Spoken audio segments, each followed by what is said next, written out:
अस्सलाम वालेकुम रहमतुल्लाहि व बरकातुहू। दोस्तों, मैं खलील अहमद कुरैशी और ॾिसी रहिया मुंहिंजो YouTube channel Khalil Ahmed vlog. दोस्तों, अॼो की पंहिंजी हिन वीडियो में मां तव्हांखे मतिलबु कि ॻाल्हि हिकिड़ी आहे, हिकिड़ो सुवालु आहे, उनजो जेको आहे हिकिड़ो जवाबु तलाश कयो आहे, उहो मां हितां शेयर कंदुमि। दोस्तों, उहो सुवालु इहो आहे त काफ़ी सारा माण्हू जेके आहिनि इहो पुछंदा आहिनि, साईं मां फलाणो आहे, फलाणे हंधा पियो ॻाल्हायां, मूंखे कहिड़ो कारोबार शुरू करणु खपे। मां थो चवां, जेको माण्हू इहो थो चए न, बल्कि मां न, रिसर्च इहा थी चए। तव्हां भले वञी तव्हां जेको आहे रिसर्च करे ॾिसो। रिसर्च इहा थी चए त जेको माण्हू इहो सुवालु थो चए न, उहो कामयाब में कोन थींदो कारोबार में। छो त हुन वटि आइडिया कोन्हे। कारोबार में कामयाबु उहो ई थींदो जंहिं वटि आइडिया हुजे। मसलन जीअं उबर आहे, हिकिड़ो यूनिक आइडिया हुजे। हूअं माण्हू टैक्सियुनि वारनि मां केॾो बेज़ार हूंदा हुआ, पर उबर अची वई त हर कंहिंखे सुख आहे। उहो आइडिया ते, उन ते यकीन हुजे त भाई हिन ते मां कामयाबु थींदुसि। शक पक न हुजे त भाई आइडिया हलंदो न हलंदो। आइडिया ते पंहिंजे ते यकीन हुजे ऐं हिकिड़ो यूनिक आइडिया हुजे, उहो हलंदो।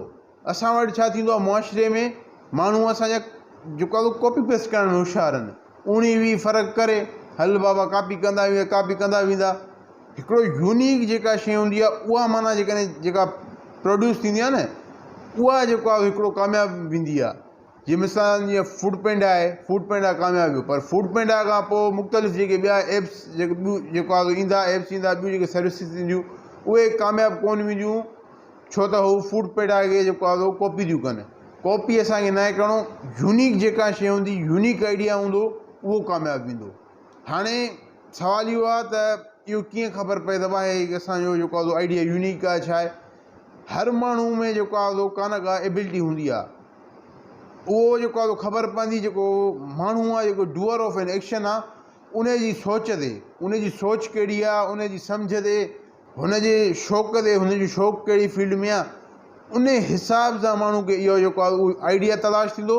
ऐं जंहिं वटि आइडिया अची वियो, आइडिया ते यकीन आहे त भाई मुंहिंजो आइडिया कामयाबु वेंदो, त उहो वाक़ई कामयाबु वेंदो। सो हे मुंहिंजो जेकी वीडियो अगरि पसंदि आई त लाइक कयो, कमेंट पंहिंजी राय का ज़रूरु कजो। अगरि चैनल खे सब्सक्राइब न कयो, सब्सक्राइब कयो ऐं बेल जे आइकन खे दॿायो। पंहिंजो ख़्यालु रखंदा। अल्लाह हाफ़िज़। अस्सलाम वालेकुम।